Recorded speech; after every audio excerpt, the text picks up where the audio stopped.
Pagbasa mula sa aklat ni Propeta Jeremias.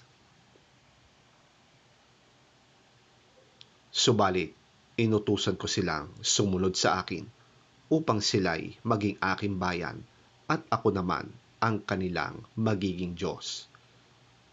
Sinabi kong mamuhay sila ayon sa ipinag-uutos ko at magiging maayos ang kanilang buhay. Ngunit, hindi sila sumunod. Ayaw nilang makinig sa akin.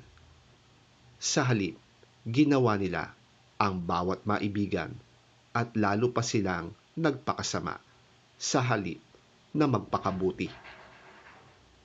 Mula nang umalis sa Ehipto ang inyong mga magulang hanggang sa araw na ito, patuloy akong nagpapadala ng aking mga lingkod, ang mga propeta. Subalit, hindi ninyo sila pinakinggan ni pinahalagahan. Nagmatigas kayo at masahol pa ang ginawa ninyo kaysa ginawa ng inyong mga magulang. Kaya Jeremias, sasabihin mo ang lahat ng ito sa kanila, subalit hindi sila makikinig sa iyo. Tatawagin mo sila, ngunit hindi kanila papansinin. Kaya ganito ang sabihin mo sa kanila, narito ang bansang ayaw makinig sa tinig ni Yahweh na kanilang Diyos at ayaw ituwid ang kanilang mga landas. Naglaho na sa kanila ang katotohanan at hindi man lamang nababanggit.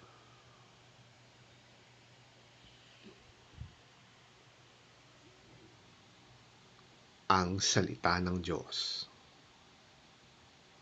Salamat sa Diyos.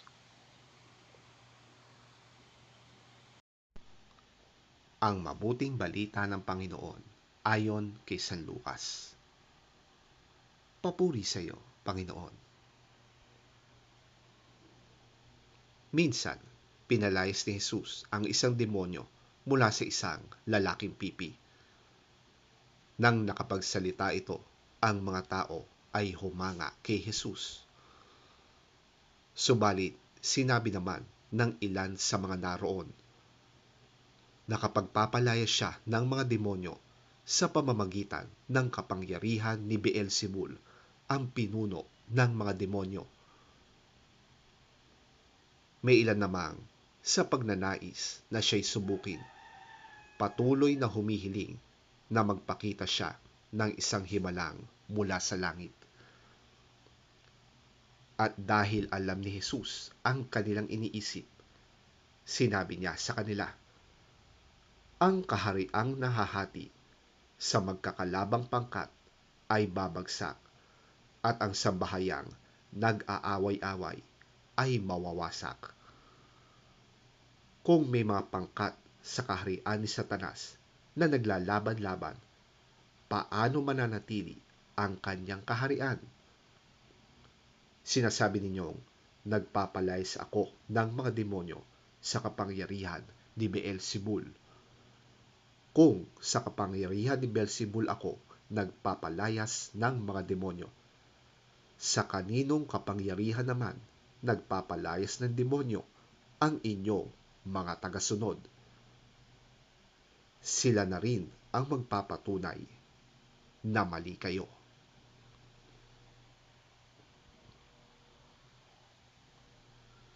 Nagpapalayas ako ng mga demonyo sa kapangyarihan ng Diyos, at ito'y nangangahulugang dumating na sa inyo ang kaharian ng Diyos.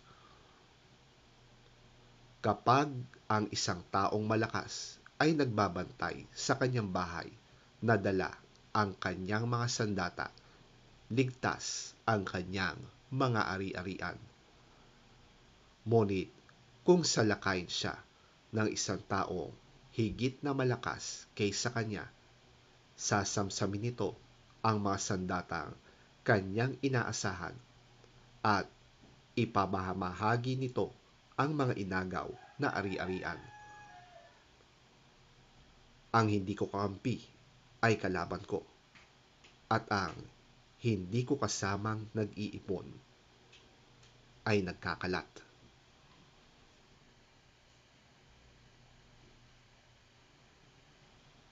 Ang mabuting balita ng ating Panginoon.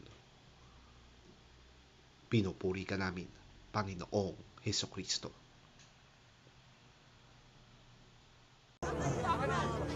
Jesus was driving out a demon that was mute.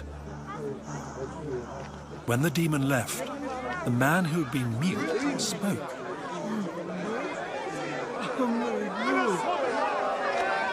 And the crowd was amazed. Some of them said, "By Beelzebul, the prince of demons, he is driving out demons." Others tested him by asking for a sign from heaven.